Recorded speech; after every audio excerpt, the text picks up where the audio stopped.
Okay, so I wanted to continue on with question two. There are three questions in this overall discussion, and they follow the same format as the previous videos with the video essay template.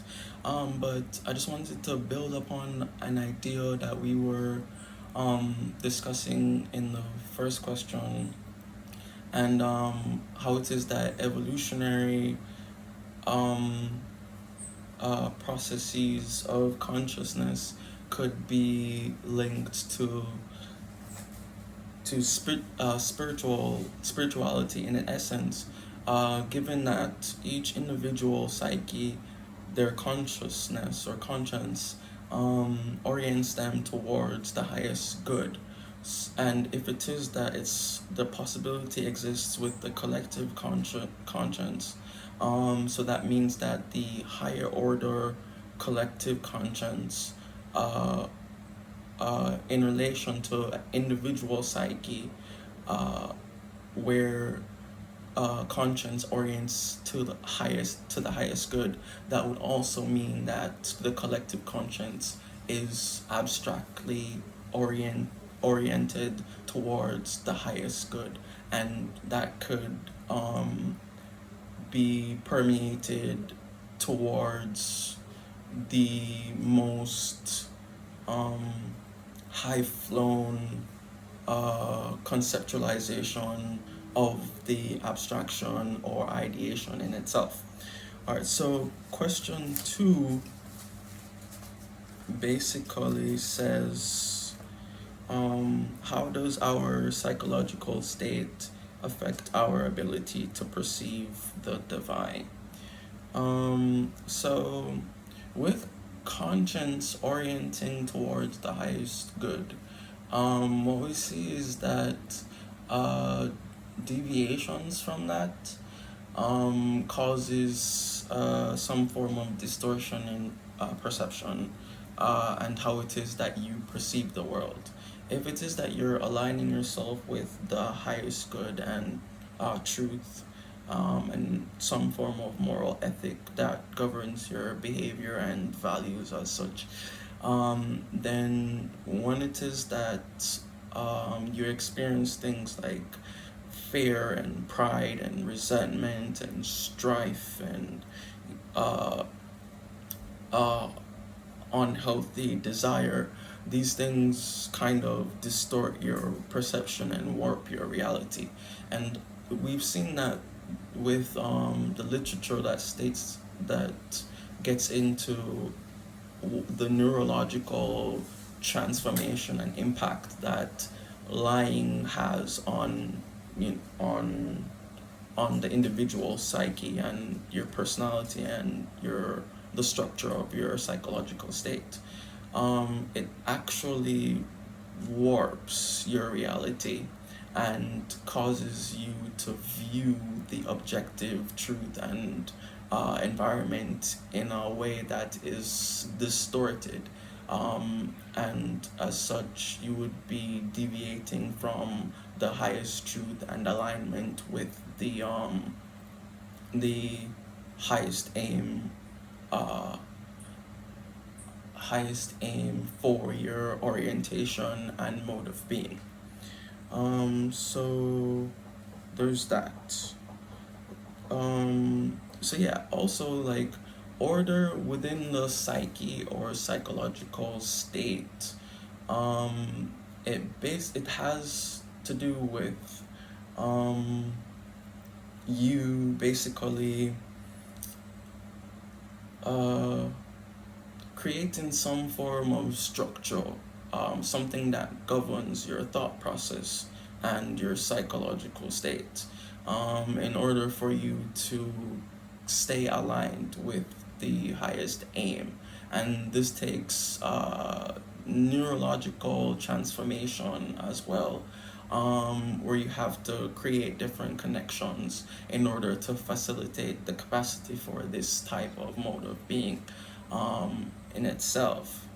And so that's the necessity for the structure in it in itself.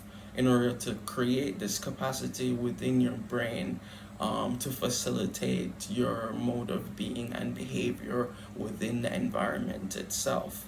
And what comes along with this is just different character transformations. You develop humility, you develop honesty, you bear responsibility, which in essence is no different from meaning of your being in itself.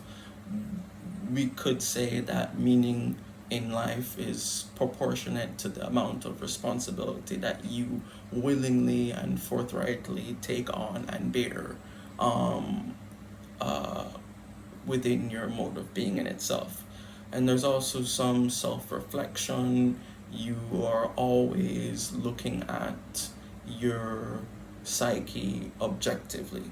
Some of these concepts might seem very abstract, and they are, but they're rooted in the psychological state of the human psyche, mostly just analyzing my own psyche. And because I'm a node or individual nested within the community, it does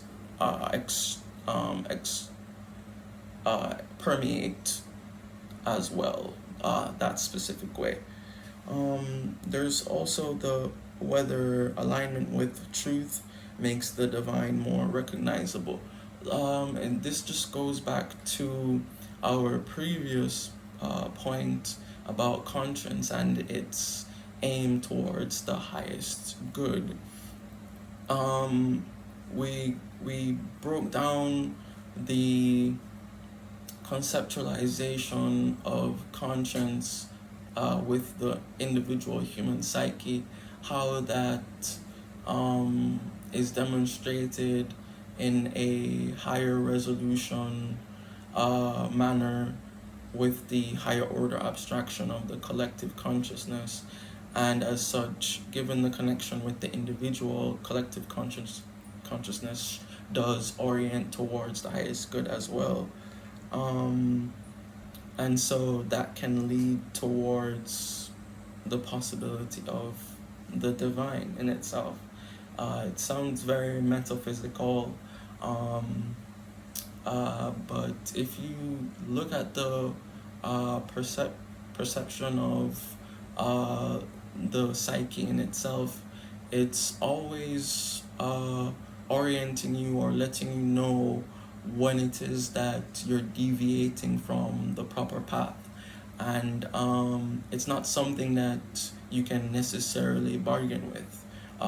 You can't just, if it's a part of you, if you control it yourself, then why is it that you can't tell it to do what you want it to do, basically?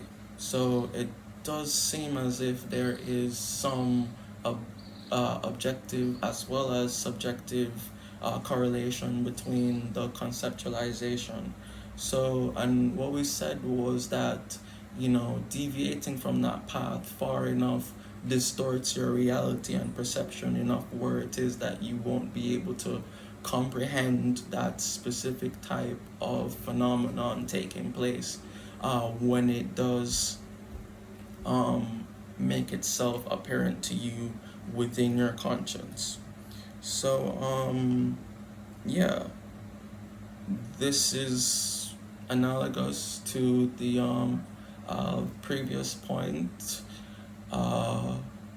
where, you know, alignment with truth makes the divine more recognizable. We see that living consistently with one's values and just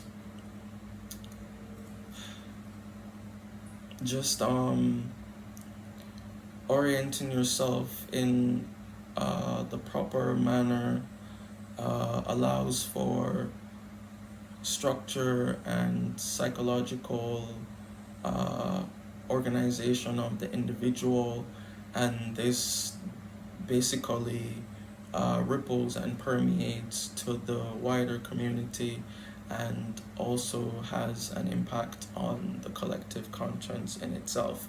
So transformation of the individual psyche can lead to a ripple effect with the community and overall higher order abstraction of the collective conscience in itself.